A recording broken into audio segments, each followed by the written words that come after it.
Svajonių salas kažkas susiras. Už mus, už save, dangaus kelyje. Švarus debesis, garnių klegesys. Didybė nuo žingsnio, nuo verkiančio žvilgsnio. Akių vėriniai, širdies krituliai. Kaip duona iš grūdo, pro ugnį prasprūdo. Į tavo rankas, gyvybės lankas. Šiandieną pradedame Respublikinį vokalinį ansamblį festivalį, kur aukštas klevas 2024. Tai, apie ką šias eiles sudėjo mano žemietis Marius Budraitis, nuskambės dainose pagrindiniame festivalio konkurse jau kitą šeštadienį, balandžio 13 dieną Lietuvos kultūros centre. O dabar kviečiu tarti žodį festivalio organizatorių Lietuvos kultūros centro direktoriui Arvydas Urbonas. Sveiki, nežinau, gal čia man mikrofoną išeitų. Malonu jūs visus matyti, malonu pradėti festivalį. Manau, čia jau mūsų krašto tradicija tampantis. 2002 metais jis prasidėjo kaip paprasta vokalinio ansamblio šventė Gostagalėje. Nuo 14 metų persikėlė į Linkuvą. Festivalis sudaro 7 renginiai, tai atidarymas, kurį to jau pat matysime visi, ir uždarimas vyksta čia, Šventos Mergelės Linkuvos bažnyčioje. Kiti renginiai, tai Linkuvos kultūros centre, socialinės globos namuose. Žodžiu, siekiame, kad daina pasiektų mus visus. Manau, tai tikrai pavyksta. Malonu, kad šiandieną mes matome vieną iš geriausių Lietuvos vokalinių ansamblių, mišrų vokalinį ansamblį iš Miežiškių Alkupės. Toks yra fenomenalus dalykas, kad geriausiai Lietuvos ansambliai kaip tik susibūrė nedideliuose miesteliuose, dideliuose rajono centruose. Taip yra. Ką įrodo visi žymiausiai konkursai. Tai va, ir sidabriniai balsai ir visą laiką nugalėtojai būna iš tų visiškai nedėlių miestelių gyvenviečių. Taigi, geros jums nuotaikos su pavasariu, su gerom emocijom kviečiu pradėti mūsų festivalį. Ir mes jį pradedam Gedimino Tapkevičiaus daina giesme apie šviesą. Pradedam himnų šviesai ir primenam jums, kad ji yra ryški, prisikėlimo šviesa. Mes kviečiame, įsižiūrėkite, kokia ji šilta, kokia kelianti pavasario šviesa. Mes raginame, pajauskite muzikos, kūrybos, žmonių širdžių, sielų ir akių šviesą. Ir patys nušviskite. Nors kiek pakilkim virš kasdienybės. Raginam dovanoti savo progą atverti širdis. Mano širdis taip ilgisi tavęs, mano Dieve, ir su ašarom, ir su šypsena.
meilę Lietuvai šviečiančia daina ir būtų galima baigti mūsų koncertą. Bet žinot, mes labai norim atsisveikinti su linkėjimu. Labai paprastu, kone buitišku, prašymu tokiu, pasiūlymu. Susitaikim.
pakerėjai jūsų dainos. Noriu pasitarti direktorius kažką tai dar. Kągi, festivalis Praukštas klevas pradėtas nuo nuostabesnio pradžios, turbūt neįsivaizdavau. Aš dėkoju, nuoširdžiai dėkoju Alkui, veikiuosi jums, aš iš vis, kaip girstu geras skambės darbų dainos skambėjimą, jau tada aš jau viskas. Dėkui, Linute, tau, kad atvežė. Na, o kągi dabar žiūriu visą komandą savivaldybės.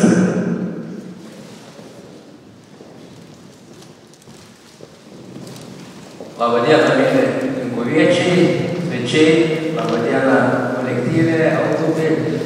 Tai tikrai nebėra ką pridurti. Pripildėt mūsų širdis gėrio, šviesos, tai labai ačiū, įkrovėt mūsų gyvenimui, darbams, pabudinot, atgimimas, kas dar nebuvo per Velykas pilnai atsibūdė, tai tikrai ačiū šį gražų koncertą. Ir ačiū Linai, kad gražiai ir gerai paruošėt ir kad daina lydi mūsų visus ir džiugina. Ir noriu dar patikoti ir Metrui, kuris tradicijų laikos išsaugojo festivalį, kad festivalis toliau klesti, kad Linkuvoj skamba daina, ne tik Linkuvoj, groja krašte, Aukštaitijoje ir visoje Lietuvoje. Taigi ačiū Jums už tai.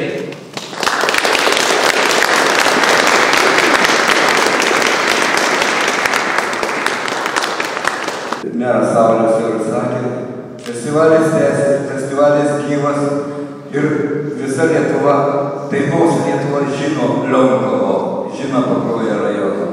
Tai už tai ir antra priežastis, gal ne visi žinot, o tie, kurie žinot, pritarsit man ir gausiai paklausyt. Vakar Šilalėj vyko Šilų aidai, dainuojančios Lietuvos ansamblių šventė konkursas. 50 kolektyvų suvažiavo iš visos Lietuvos, 400 beveik 50 dalyvių pasirodė scenoje. Visą ilgą šeštadienį skambėjo Šilalėj dainos. Ir ką jūs jau manot, mūsų šiaurės vadovavimas Metrardo miestelio tarpe savo kategoriją užėmė garbingą pirmąją vietą. Ačiū labai.